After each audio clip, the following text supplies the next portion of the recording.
프로디갈 갓이라는 제목으로 하나님의 말씀 전하도록 하겠습니다. 자, 다음에 말씀드리는 한국 흥행 영화 보셨는지 한번 생각해 보시겠습니까?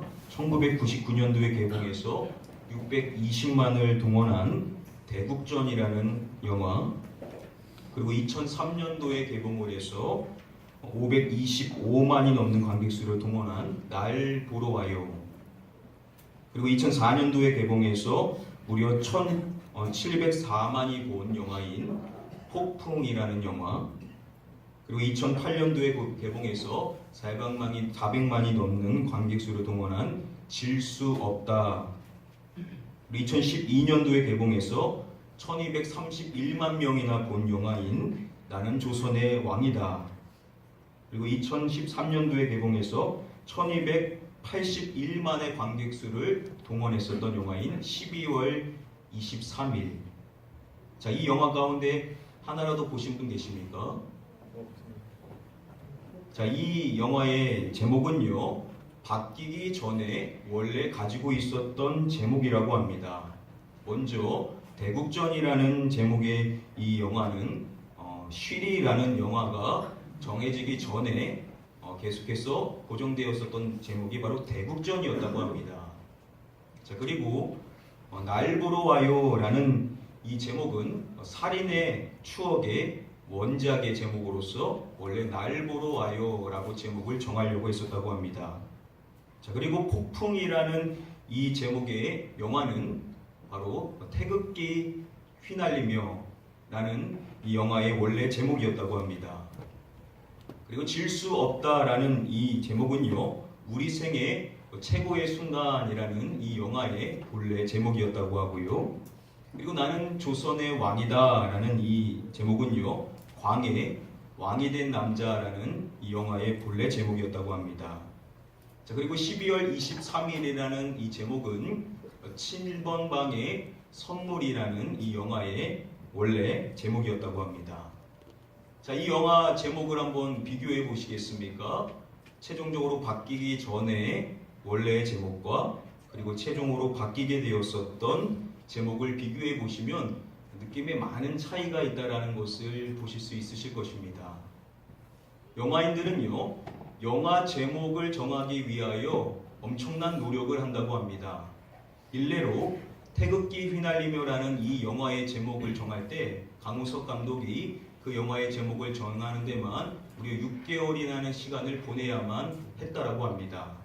그러니까 영화의 제목을 어떻게 정하냐에 따라서 흥행의 차이가 많이 일어나는 것을 잘 알다 보니까는 그 어떠한 것보다 이 제목을 정하는 데 신중을 기한다는 것입니다.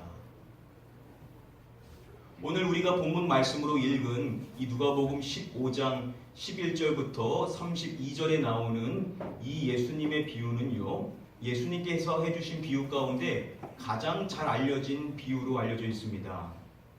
자, 이 비유를 우리가 제목으로 알고 있는 통상적인 제목은 아마도 탕자의 비유라는 제목으로 우리가 가장 잘 알고 있을 것입니다. 자, 탕자의 비유라는 제목으로 보게 된다면 당연히 이 말씀을 탕자를 중심으로 이 말씀을 보게 될 것입니다. 우리 다음에 본문의 말씀을 함께 한 목소리로 읽어보도록 하겠습니다. 그 둘째가 아버지에게 말하되 아버지여 재산 중에서 내게 돌아올 분깃을 내게 주소서 하는지라. 아버지가 그 살림을 각각 나눠 주었더니. 둘째 아들이 아버지에게 말하는 것이죠. 아버지여 재산 중에 내게 돌아올 분깃을 내게 주소서. 둘째 아들은 아버지에게 유산을 미리 달라라고 요구를 하는 것인데요, 우리는 이 말씀에서 이러한 것들이 어떠한 문화적인 의미를 갖고 있었는지를 알아볼 필요성이 있습니다. 케네스 베일리에 따르면은요, 아버지에게 유산 상속을 미리 요구하는 것은 아버지가 죽기를 바라는 무례한 행동에 해당이 된다라고 설명을 해줍니다. 둘째 아들은요, 절대 있을 수 없는 폐륜적인 일을 지금 저지르고 있는 상황인 것입니다. 그런데 더 놀라운 사실은 아버지가 그 요구를 들어준다라는 것이죠. 자, 그래서 그 요구를 응하게 되었었던 그 아버지를 따라서 이제 결국 이 아들이 유산을 받게 된 것인데요. 그랬을 때 그 아들이 어떻게 했는지를 그 후에 며칠이 안 돼요. 둘째 아들이 재물을 다 모아가지고 라고 말하죠. 당시 재산은요 다 부동산이었습니다. 그러니까 토지였다라는 것이죠. 자, 이것을 재물로 다 모아서 가지고 갔다라는 것은 그 유산을 다 팔아서 현금화했다라는 의미입니다. 당시요 토지를 판다라는 것은 매우 신중한 일이었습니다. 쉽게 토지를 팔지를 않았다라는 것이죠. 자, 그런데 이 아들은요 그 후 며칠이 안 되어서 이 토지를 팔아서 현금화했다라는 것이죠. 토지를 파는 일이 매우 신중하고 오랜 시간이 거쳐야만 됐다라는 것을 봤었을 때 아마도 이 아들은 헐값에 이 토지를 다 팔았다라는 것입니다.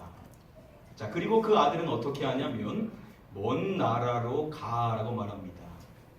아버지에게서 멀리 떨어지기 위하여서 이 아들은 먼 나라로 갔었던 것입니다.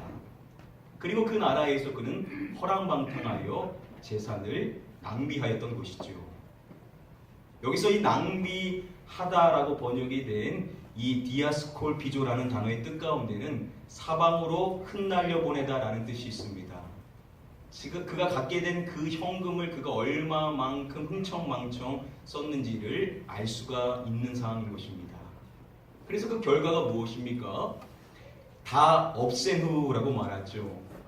자, 그래도 많은 현금을 분명 갖고 있었을 텐데 그 모든 것들을 다 써버리게 된 것입니다. 그리고 그 나라에 크게 흉년이 들었었고 그가 비로소 궁핍하게 되었던 것이죠. 자, 이제 모든 것을 잃어버린 빈털터리가 된 그의 인생의 삶이 어떻게 되냐면요. 그의 인생의 삶이 궁핍해짐으로써 살아갈 수 있는 방법이 없는 것입니다. 그래서 그가 어떻게 했다라고 성경은 말하냐면 가서 그 나라 백성 중 한 사람에게 붙여 사니라고 이야기합니다. 이제는 그 나라의 사람에게 의지하여 살아갈 수밖에 없는 인생으로 전락해버리게 된 것입니다. 자, 그렇게 의지했었던 그 사람이 이 아들을 어떻게 했다라고 말하냐면 그가 그를 들로 보내어 돼지를 치게 하였는데 라고 이야기합니다. 당시 유대인들에게 있어서 돼지는요 부정한 짐승이었었죠. 그래서 돼지를 치는 일은 그들에게 있어서는 가장 불명예스러운 직업에 해당이 됐습니다. 자, 그런데 이 아들은 더 이상 할 수 있는 일이 없는 것이죠. 살기 위하여서 자신의 유대인들이 하지 않는 이 일을 하면서 생명을 연장해 나가려고 했었던 것입니다. 자, 그리고 말씀은 그가 그 돼지들이 먹는 지엄 열매를 통하여 배를 채우고자 했다라고 말하죠. 여기서 말하는 이 지엄 열매는요, 야생 지엄 나무에서 나오는 열매로서 맛이 아주 쓰다라고 합니다. 그래서 비상시가 아니고는 먹지 않는 음식이었는데, 자, 그런데 이 아들은 지금 그 돼지들이 먹는 사람들이 먹지 않는 그것을 먹고자 했었다라는 겁니다. 자, 그런데 문제는 그것마저도 그에게 주는 사람이 없었다라고 성경은 이야기하는 것입니다. 이 아들은 아버지에게 당당하게 유산을 요구하고 그 현금을 가지고 먼 나라에 갔는데 그런 그의 인생의 삶이 돼지들이 먹는 그 지엄 열매도 먹지 못하여 굶주리게 되는 인생으로 전락해버리게 된 것입니다. 바로 이 이야기가 탕자의 비유라고 했었을 때 당연히 여기서 말하는 탕자는 누구겠습니까? 그 둘째 아들을 이야기하는 것이죠. 자, 그런데요, 어떤 학자들은 또 말할 때 이 비유가 단순히 탕자의 비유가 아니라 이것은 탕자들의 비유다라고 말하는 사람들도 있습니다. 이 본문의 말씀의 시작인 11절의 말씀을 보시면은요, 또 이르시되 어떤 사람에게 두 아들이 있는데 라고 이야기를 하죠. 이 이야기는 한 아들의 이야기가 아닌 두 아들의 이야기라는 것입니다. 자, 그리고 이어지는 말씀에서 둘째가 해서는 안 되는 말을 아버지에게 하며 아버지에게 수치심을 안겨주는 이와 같은 일을 했었던 것입니다. 자, 자, 이랬었을 때요, 케네스 베일리에 따르면은 장남인 맏아들이 아버지와 동생의 관계를 중재하는 역할을 해야만 했었다고 합니다. 당시 문화적으로 맏아들이 이 문제를 잘 풀어가는 역할을 했었다야만 했다는 것이죠. 그런데 예수님의 이 이야기 가운데 첫째 아들에는 그러한 모습이 전혀 등장을 하지를 않는다라는 겁니다. 이건 뭘 이야기하냐? 지금 이 아들에게도 문제가 있다라는 것이죠. 자, 그리고 성경은 그 아버지가 살림을 나눠줬다라고 했었을 때 그것을 요구했었던 둘째에게만 줬다라고 말하지 않습니다. 아버지가 그 살림을 각각 나눠주었더니 라고 이야기를 하죠. 자, 그 살림을 받게 된 것은 둘째 아들뿐만 아니라 첫째 아들도 받았다라는 겁니다. 물론 둘째 아들은 그것을 바로 처분해버려서 현금화한 것에 반해 첫째 아들은 이제 아직 아버지 아래에 있기 때문에 처분할 권리는 아직 그에게 없었던 것입니다. 자, 그러나 어찌됐든 간에 지금 이 상황이 합당한 상황이 아니라는 것을, 그리고 자신이 중재해야 될 역할을 해야 된다는 것을 아는 사람이라고 한다면 당연히 자신의 목 받기를 거절했어야만 했다라는 것이죠. 그런데 첫째 아들은 전혀 그렇게 하지를 않았다라는 겁니다. 이것은 이미 이 이야기에서 뭘 우리에게 이야기해 준 것이냐? 둘째뿐만 아니라 첫째 역시도 문제였다라는 것을 이미 나타내 주고 있다라는 겁니다. 자, 그리고 나중에 이 둘째 아들이 돌아오게 되어서 아버지가 잔치를 벌리게 되죠. 그 이야기를 알게 되었었을 때 둘째 아들이 어떻게 됐는지 이제 성경은 이런 식으로 말을 합니다. 우리 먼저 다음의 말씀을 함께 한 목소리로 읽어보도록 하겠습니다. 맏아들은 밭에 있다가 돌아와 집에 가까이 왔을 때에 풍악과 춤추는 소리를 듣고 한 종을 불러 이 무슨 일인지 물은데, 맏아들이 밭에 있다가 돌아오게 된 것이죠.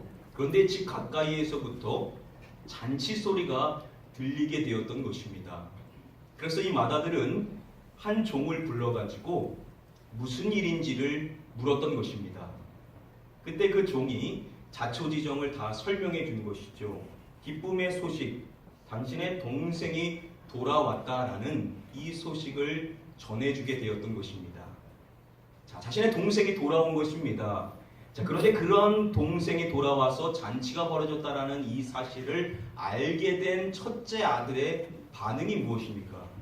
성경은 그가 노하여 들어가고자 하지 아니하거늘 이라고 이야기합니다. 자신의 동생이 돌아왔는데 그 사실 앞에 그가 첫 번째 보였던 반응은 화를 냈다라는 겁니다. 그리고 그 잔치 자리를 들어가기를 거부했다라는 것이죠. 이것이 당시 문화적으로 뭘 의미하냐면요, 이와 같은 잔치에 맏아들이 들어가지 않고 거부한다라는 것은 결국은 그 잔치를 베푼 아버지의 위험에 대한 심한 모욕을 주는 것에 해당이 되었다라고 합니다. 지금 이와 같은 맏아들의 행동은 바로 아버지에 대한 거부를 나타낸다라는 것이죠. 아버지에게 모욕감을 주면서까지 그는 자신의 거부 의사를 표출했다라는 겁니다. 자, 이렇게 봤었을 때 이 아들의 문제점이 상당히 많다는 것을 알 수가 있죠. 더욱이 그가 아버지에게 이야기하는 그 말씀을 보시면은요, 내가 여러 해 아버지를 섬겨 명을 어김이 없거늘. 자, 우리가 보는 성경에는 아버지라고 번역했지만 이것은 원어로 보시면은 영어 성경으로만 봐도 당신이라는 단어를 쓰고 있습니다. 그리고 이 영어 성경의 시작을 보시면 룩이라고 시작을 하죠. 우리가 보는 성경은 번역을 하지 않았지만 원어로 보시면은 맏아들은 가장 먼저 이두라고 말하면서 이 말을 아버지에게 시작했습니다. 보라라는 이 단어인데요, 지금 이 말을 다 살펴보면 아들은 아버지에게 아버지라는 호칭을 쓰지를 않습니다. 그리고 대신 보십시오라는 모욕적인 언행을 쓰고 있다는 것입니다. 아버지를 아버지라 부르지 않고 이와 같은 모욕적인 언사를 함으로써 아버지에게 자신의 불편한 감정을 계속해서 표출하고 있었다는 겁니다. 이 외에도 이 맏아들의 문제점은 더 있는데요, 여기까지만 살펴봐도 어떻습니까? 둘째 아들 못지않게 첫째 아들도 사실은 많은 문제가 있었다라는 거죠.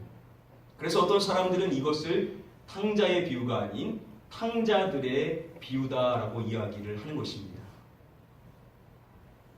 자, 그런데요, 우리가 예수님의 이 말씀을 바르게 이해하기 위해서 이 시작의 말씀인 11절의 말씀을 다시금 우리는 주목을 해야만 합니다. 예수님이 뭐라고 말씀하십니까? 또 이르시되 어떤 사람에게 두 아들이 있는데 라고 말씀을 해주시죠. 주어는 이 사람입니다. 이 사람에게 두 아들이 있다라는 것이죠. 예수님의 이 말씀의 주인공은 누구냐면 두 아들이 있는 한 아버지라는 것입니다. 이 이야기는 아들들의 이야기 전에 엄연히 바로 이 아버지의 이야기로 예수님은 이 말씀을 해주셨다라는 것입니다. 먼저 예수님께서 말씀해 주신 이 말씀을 통하여 둘째 아들을 대하시는 아버지의 모습이 어떠한지를 우리는 다음의 말씀을 통해 확인해 볼 수가 있습니다. 우리 함께 다음의 말씀을 한 목소리로 읽어보도록 하겠습니다. 이에 일어나서 아버지께로 돌아가니라. 아직도 거리가 먼데 아버지가 그를 보고 친근히 여겨 달려가 오를 안고 입을 맞추니. 자, 아직도 거리가 먼데 아버지가 그를 봤다라고 이야기를 하죠. 거리가 멀음에도 불구하고 어떻게 아버지는 아들을 볼 수가 있었던 것일까요? 이것은 아버지는 늘 그곳에서 아들이 돌아오기를 기다리며 그곳을 응시했다라는 것이죠. 아버지는 그 자리에 그 순간에 있었던 것이 아니라 아버지는 늘 아들이 돌아오기를 고대하면서 집 밖에 나가 그 아들을 기다리고 있었다라는 겁니다. 그래서 그 아들이 돌아오는 그 모습을 멀리서만 봐도 바로 자신의 아들인지를 감지할 수가 있었다라는 거죠. 그리고 그 아들을 발견하게 되었을 때 이 아버지는 측은히 여겨 달려가라고 말씀을 해주십니다. 마음에 들끓는 애정을 품고 그 아들에게 달려갔다라는 것이죠. 오늘날 문화로 봤었을 때는 아무것도 아닐지 모르지만요, 당시 체면을 중시하는 문화 가운데서 이 달려간다라는 것은 나이가 든 유대 남성의 위험을 손상시키는 일에 해당이 되었다고 합니다. 근엄한 것을 중시하는 당시에는 긴 옷을 입고 있었기 때문에 달리는 모습을 볼 수가 없었다라는 겁니다. 자, 그런데 이 아버지는 그런 것을 아랑곳하지 않죠. 자신의 그 아들을 향하여서 달려갔던 것입니다. 그리고 그 아들에게 달려가 보이셨던 행동이 뭐냐면 이렇게 말하죠. 목을 안고 입을 맞추니 라고 말씀을 해주십니다. 이것은 어떠한 의미냐면 아들을 향한 사랑과 용서의 표시를 나타내는 것을 의미한다라고 설명해 줍니다. 자, 중요한 점은 아들이 준비했었던 멘트가 있었죠. 그런데 그 말 하나도 하기 전에 이미 아버지는 그 아들을 향한 용서의 표시를 나타내 주었다라는 겁니다. 이것은 뭘 이야기합니까? 이미 아버지는 그 아들을 사랑하고 기다리고 이미 용서해 주셨다라는 것이죠. 그리고 그 아버지는 종들에게 명령을 합니다. 아버지는 종들에게 이르되 제일 좋은 옷을 내어다가 입히고 손에 가락지를 끼우고 발에 신을 신기라. 돌아온 아들을 위하여 제일 좋은 옷과 가락지와 그리고 신을 준비하라고 했었던 이 이유는 무엇이냐? 이것들은 결국은 그 아들로서의 명예를 인정해 준다는 공식 신호에 해당이 됩니다. 당시 그와 같은 이야기는 마을 모든 사람들이 알고 있었던 이야기이기 때문에 그 아들은 그 가정 안에서뿐만 아니라 공동체의 문제였었습니다. 그런데 아버지는 그 모든 것을 감추고 이 아들의 명예를 인정해 준다라는 공식적인 신호를 보여줌으로써 자신의 아들이 돌아왔다라는 것을 명확하게 나타내 주기 위하여서 이것들을 준비시켰던 것입니다. 그리고 아버지는 마지막으로 그 아들이 돌아온 것을 기뻐하기 위하여서 살찐 송아지를 잡으라고 말하죠. 이 살찐 송아지는요, 가장 귀한 손님이 왔었을 때 내놓는 것, 크게 잔치를 펼칠 때 하는 것이 쓰이는 것이 살찐 송아지였습니다. 냉동시설이 없었기 때문에 한번 잡으면은 모든 것을 나눠야 되죠. 이 말은 뭘 의미하냐면 당시 주변에 있는 모든 사람들을 다 불러가지고 함께 잔치를 벌였다는 겁니다. 돌아온 아들의 그 기쁨을 모두가 함께 나눌 수 있는 잔치로 승화를 시켰다는 것이죠. 여러분, 이러한 일을 누구에게 한 것이냐? 아버지에게 미리 유산을 요구함으로써 너무나 무례한 행동인 아버지가 일찍 죽기를 바란다라는 마음으로써 아버지를 떠났었던 그 아들, 그 둘째 아들을 향한 이 아버지의 사랑이 얼마나 풍성한지를 예수님께서는 말씀을 통해서 이야기를 해주신다는 겁니다. 그리고 그 아들이 돌아와서 잔치를 펼쳤었을 때 그것을 반기지 않는 한 사람, 바로 첫째 아들은 그것에 노하여 들어가기를 거부했다라고 했었죠. 아버지에 대한 거부 의사입니다. 아버지가 그렇게 한 것에 대하여 반항하는 태도를 보이며 아버지에게 모욕감을 주고 있었던 이 첫째 아들, 마땅히 들어와서 함께 즐겨야 됨에도 불구하고 이러한 모습을 보이는 아들에게 아버지는 어떻게 할까요? 성경은 이렇게 말합니다. 아버지가 나와서 권한대라고 말합니다. 여기서 이 권한다라고 번역이 된 이 단어는 아버지의 사랑을 보여주는 말로서 친절히 말을 건네는 것을 뜻한다라고 설명을 해줍니다. 빨리 들어와라 라고 강압적으로 이야기하는 것이 아니라 나아가서 아들에게 아주 따뜻한 말로서 아들을 달래면서 같이 이 기쁨을 나누자라고 아버지는 따뜻하게 그 첫째 아들을 대우해 주셨다는 거죠. 그러니까 처음부터 계속해서 사랑의 모습을 보여주시는 것입니다. 자, 그럼에도 불구하고 이 아들은 아버지에게 아버지라고 부르지 않고 보십시오라는 모욕적인 언행을 보이는 것입니다. 자, 그렇다고 한다면 당시 문화적으로 봤었을 때 따끔하게 혼내야 되는 것이 맞는데 아버지는 그 아들을 어떻게 부릅니까? 다음의 말씀을 세 번의 성경으로 보시면은 얘야라고 그 첫째 아들을 부릅니다. 이 얘야라고 번역이 된 이 테크논이라는 이 단어는 더할 나위 없이 아버지의 깊은 애정이 담긴 호칭이 바로 이 테크논이었습니다. 자신에게 모욕적인 언사를 하며 자신을 거부하며 모욕감을 주고 있는 그 첫째 아들을 대하는 아버지의 태도는 어떠합니까? 처음부터 끝까지 계속해서 사랑의 언행으로 사랑으로 그 아들을 대우해 주신 것을 볼 수가 있습니다. 둘째 아들뿐만 아니라 또 다른 탕자라고 할 수 있는 그 첫째 아들 역시도 아버지는 한결같은 사랑을 하고 계셨다는 것을 예수님은 말씀해 주신다는 것이지요. 예수님께서 말씀해 주시는 이 아버지는 어떠한 아버지냐? 이것이라는 겁니다. 첫째 아들도 한결같이 사랑하고 그리고 둘째 아들도 한결같이 사랑하는 분이라는 것입니다. 여러분, 이 아버지가 그렇다면 결국은 예수님께서 우리에게 누구를 나타내 주기 위하여서 이 아버지의 이야기를 해주신 것이겠습니까? 우리의 하나님을 나타내 주기 위하여서 이 아버지의 비유의 말씀을 해주시는 것이죠. 티모시 켈러는요, 이 하나님을 이야기할 때 그는 또 프로디갈 갓이라는 단어를 씁니다.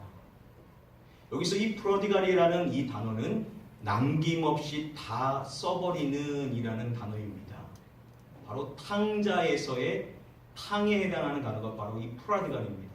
그래서 탕자는 프라디갈 선입니다. 자, 그런데 이 티모시 켈러는 프라디갈 갓이다라고 이야기함으로써 하나님을 뭐라고 소개하냐면 하나님은 탕부시라는 겁니다. 탕부, 하나님에 대한 이야기라는 것이죠. 어떤 면에서 이 이야기는 탕자의 이야기가 아니라 탕자들의 이야기가 아니라 탕부의 이야기라는 겁니다. 하나님이 어떠한 하나님인지를 예수님은 우리에게 말씀해 주신 것인데 그 하나님은 어떠한 하나님이냐? 우리 모든 사람을 위하여 사랑하시는, 그 사랑을 아낌없이 다 써버리시는, 사랑을 탕진하시는 아버지 하나님이라는 것을 우리에게 가르쳐 주신다는 겁니다. 아멘. 그 하나님은 첫째 아들이든 둘째 아들이든, 쉽게 말하면 지금 세상 밖에 있는 우리의 잃어버린 VIP라고 할 수 있는 그 사람이나, 지금 이렇게 교회 안에서 예배하지만 아버지의 마음을 모르고 불순종하며 내 고집만 부리고 있는 저와 여러분들의 모습, 그 모습도 다 한결같이 사랑하신, 아멘. 교회 밖에 있는 사람이나 교회 안에 있는 사람이나 모두를 한결같이 사랑하시는 아멘. 하나님이라고 우리에게 말씀해 주시는 줄 믿습니다. 아멘. 여러분, 저와 여러분들이 왜 지금 이 자리에서 예배합니까? 바로 우리의 아버지 하나님이 우리를 이렇게 사랑해 주시기 때문에 오늘도 저와 여러분들은 이 자리에서 하나님을 예배하고 있는 줄 믿습니다. 아멘. 우리의 VIP도 이 하나님의 사랑을 안다라고 한다면 그들 역시도 우리와 마찬가지로 이 자리에 나와 하나님을 예배할 수 있게 될 줄 믿습니다. 아멘. 우리 마지막으로 다음에 말씀을 함께 한 목소리로 읽어보도록 하겠습니다. 자기 아들을 아끼지 아니하시고 우리 모든 사람을 위하여 내주신 이가. 바울은 마지막 이 말씀을 통해서 우리에게 이야기해 줄 때 하나님을 이렇게 소개하죠.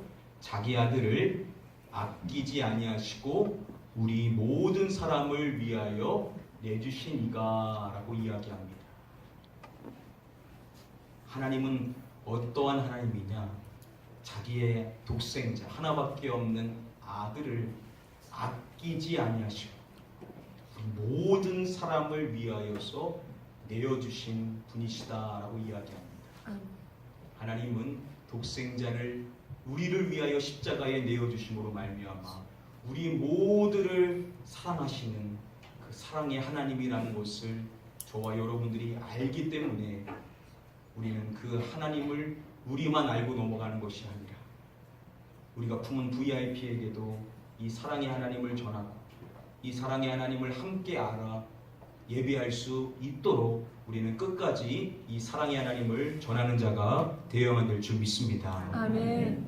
여러분, 우리가 교회 안에서 어떻게 보면 첫째 아들과 같은 모습인데요, 우리가 나아가서 그 아들을 사실은 찾아야만 했습니다. 자신의 동생을 가서 찾아야만 하는 역할을 그 첫째 아들이 했어야만 했습니다. 근데 그것을 하기 위해서는 무엇이 필요하냐? 아버지가 나를 얼마나 사랑하는지를 알아야 된다는 것이죠. 하나님께서 나를 얼마나 사랑하는지를 알아야 그 아버지의 마음을 품고 우리가 나아가서 하나님이 찾기를 원하는 영혼을 찾을 수가 있다는 겁니다. 여러분, 이제 한 주가 남았습니다. 이 한 주 동안 여러분들 하나님의 사랑을 다시금 깊이 깨닫게 되셨습니다. 이 사랑을 여러분들만 알고 넘어가는 것이 아니라 여러분들의 VIP에게도 꼭 이 사랑을 전해주셔서 그들도 이 하나님의 사랑을 알고 하나님께로 돌아와 하나님의 자녀됨의 권세와 은혜를 누릴 수 있게 되기를 주님의 이름으로 간절히 축복하며 축원드립니다. 아멘. 이 시간 같이 한번 기도하겠습니다. 이 시간 기도하실 때 우리의 VIP를 생각하고 그리고 먼저 내 자신이 하나님의 사랑을 깊이 깨달을 수 있는, 그래서 그 사랑에 반응하고 내가 어떠한 모습을 보이든지 간에 한결같이 나를 사랑하시는 그 아버지의 사랑을 다시금 깊이 깨달아 그 사랑을 품고 나아갈 수 있는 자가 되게 하여 달라고, 그리고 그런 나를 통하여 우리의 VIP들도 그 하나님의 사랑을 깨달을 수 있는 역사가 임하게 해달라고 우리 사모하는 마음으로 같이 한번 합심하여 기도하도록 하겠습니다. 기도합니다. 아버지 하나님, 이 시간 우리 모두가 하나님의 사랑을 다시금 깊이 깨닫게 되기를 원합니다. 우리도 첫째 아들과 같은 모습으로 있을 때 우리를 한결같이 사랑하시는 하나님, 세상에 있는 영혼이나 교회 안에 있는 영혼이나 모두를 한결같이 사랑하시고 품으시는 이 아버지의 놀라운 사랑을 우리가 다시금 깊이 깨닫기를 원하며 기도합니다. 하나님은 모든 사람이 구원의 진리에 이르기를 원하신다라고 말씀하였사오니 하나님의 이 사랑, 모든 사람을 위하여 내어주신 예수 그리스도, 이 예수 그리스도를 통하여 우리에게 보이신 참으로 하나님, 통진하시는 하나님